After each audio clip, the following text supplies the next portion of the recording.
If nobody you live with eats raw vegan and staying consistent for you feels almost impossible, I can tell you that I've lived with family, I've lived with friends, I've lived with ex-partners that who eat completely differently to me. And throughout that time, I've been able to stay over 2 years raw vegan. Now you might be asking, how does someone do that and also not damage those relationships as well?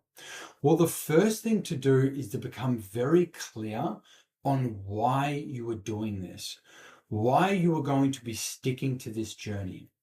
The reason for me is my health was in such a bad way years ago, and I was suffering from inflammation, a lot of pain in my body. I would constantly binge eat on foods and junk foods. And for me, I really wanted to get free from all this pain and this sickness that I'd been feeling for such a long period of time.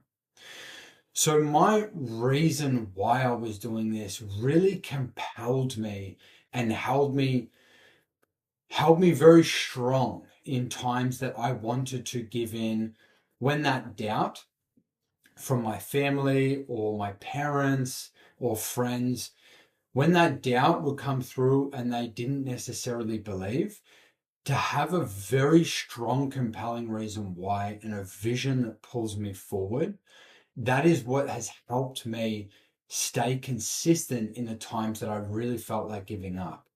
That level of conviction and that belief, that is going to pull you through, as it has done for me, to work through those periods where you don't want to do it anymore.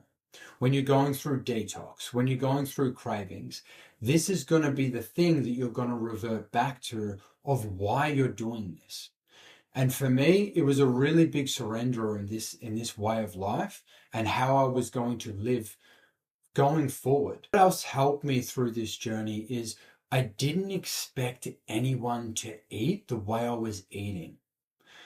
This choice for me to become raw vegan after 4 years of being vegan was deeply personal to me, and it was something that I really wanted to do and transition to for a while. What I didn't make the mistake of doing was I didn't put that on anyone to be living this way of life, as much as I would love for my family and friends to be living this way of life. Absolutely. And especially for their health.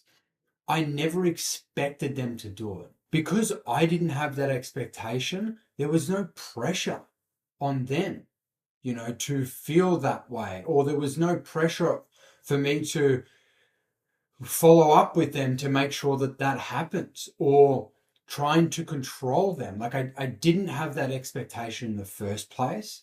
I took what was in my control and what I could control, and I went with that. Like at the end of the day, if any one of my friends or family or partners wanted to change, I would be more than willing to help. But I didn't have that expectation. So if they did change, no worries. If they didn't, it's all good. Like, it was neutral to me. As much as I would want them to be, it wasn't up to me. It's up to them. They've got to want it. And I wanted it so badly, and I was very focused on just that. So that really helped me move the needle forward in those early stages for me where I really wanted it. And even later on to a degree, when there's certain health stuff that comes up with my family or friends, I would love to provide some guidance around that and what I've experienced along my journey. But if they don't ask, I'm not going to provide it. It's very simple. I created very healthy boundaries for the people that I was living with. So at different moments during my journey, I've lived with different people, being vegan and raw vegan. And it's very important to create a very healthy boundary and safe space, because my view and my belief around food and animals and how food is prepared and what type of food to be having is completely different to how my family and friends see it, the vast majority of them.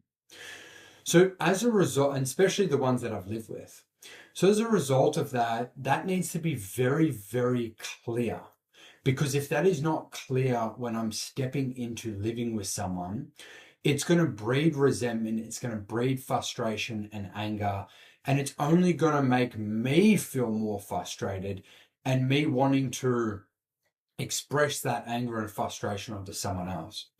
As long as I communicate to them a very healthy boundary of what I set that I'm going to be able to live with someone with, and my own space, how I like to prepare food, what food I'd like to prepare, what areas is mine, and all this stuff.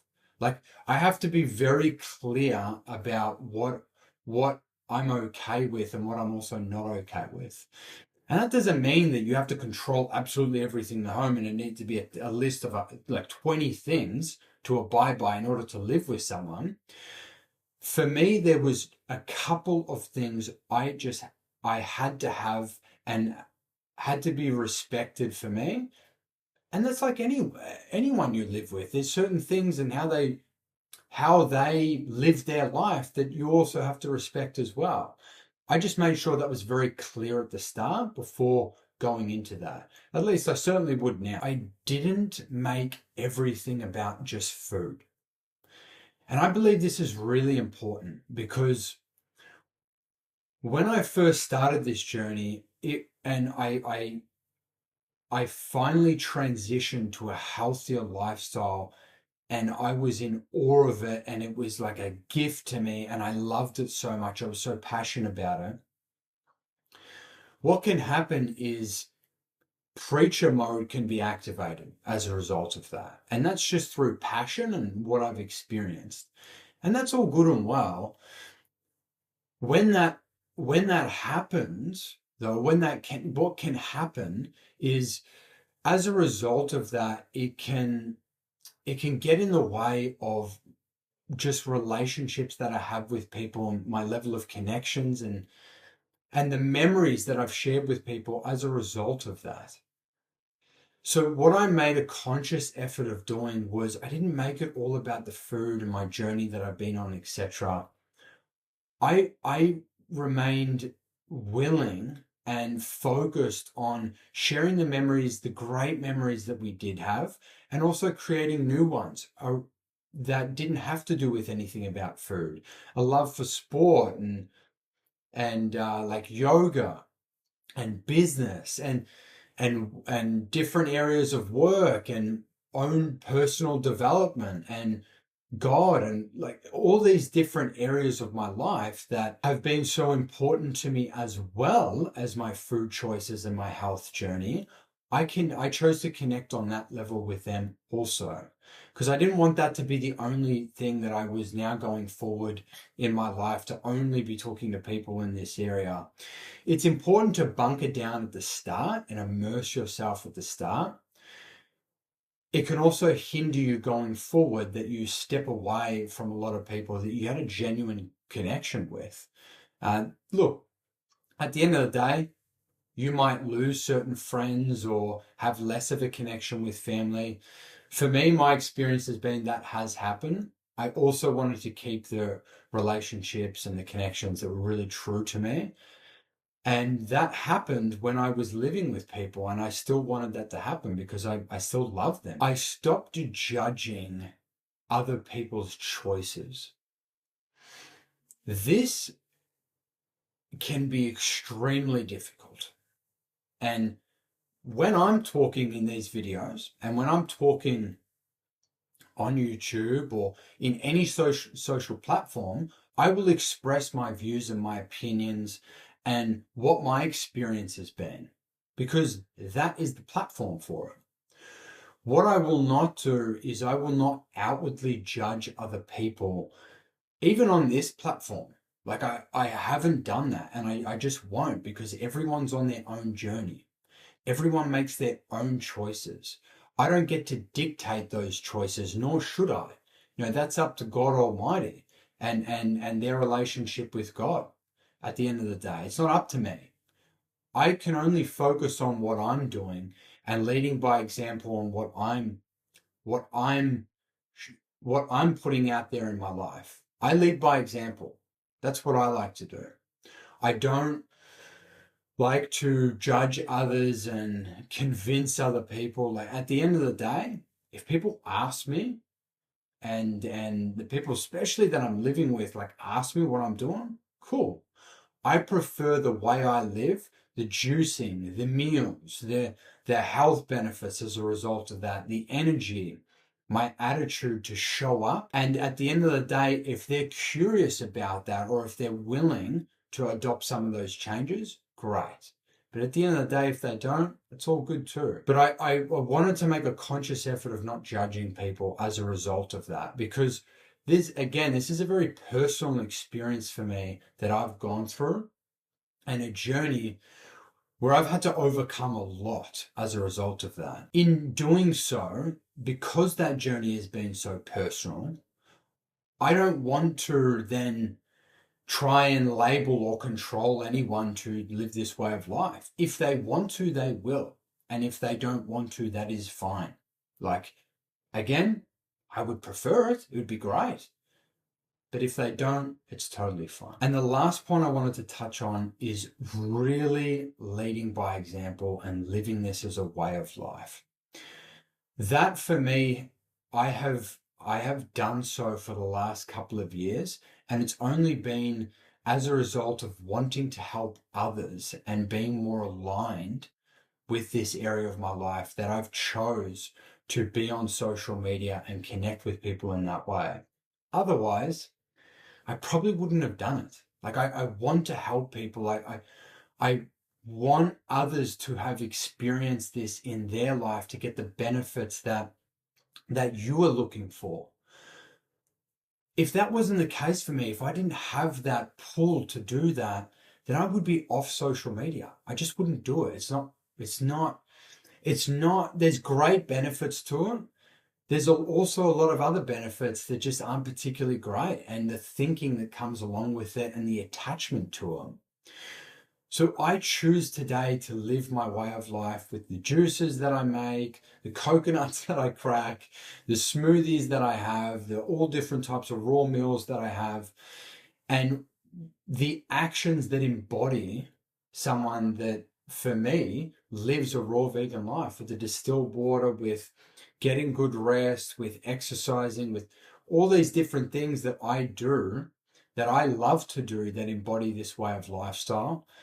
And in the future, I want to go and travel a lot more as a result of, and be even more an example out there, not in an ego way, just because the biggest lesson that I learned when I was struggling with the depth of addiction to alcohol and food, like real serious depths, is that when I saw what others were doing, I learned way more from that than people telling me what I should be doing or what is good to do, unless I asked.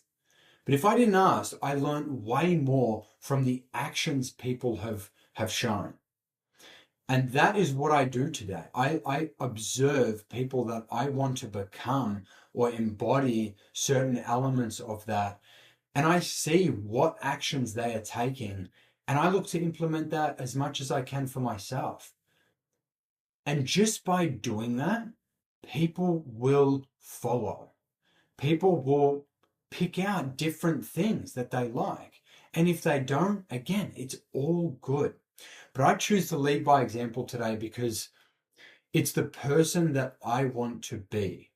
It's the heart that I want to have, living my life and being the way that I want to be. And I'm not done. I'm going to still grow and still learn. Now, if this is an area that you're struggling with to stay consistent with, and you're in a household where you have kids, or you are with a partner, or you are with friends, and you feel really like unfulfilled in that area, and you feel like it controls you, and only if they would change, and only if they would do this, and only if this would happen, then click the link down below, book a call for me, and let's go through it. Because this is an area that I hear a lot about people struggling with, and it is something that at the start was difficult for me. Community is so crucial to have. What is also crucial to have is a relationship with people and not let this affect all those relationships in my life. To still have that, to still have those meaningful connections that are really near and dear to my heart, and not let it affect that. I hope this message delivers some truth to you and really helps you on your journey to really stay consistent and really grow in your relationship with a raw vegan or vegan lifestyle. It's helped me so much, and I do really wish you all the best. So love you all and take care.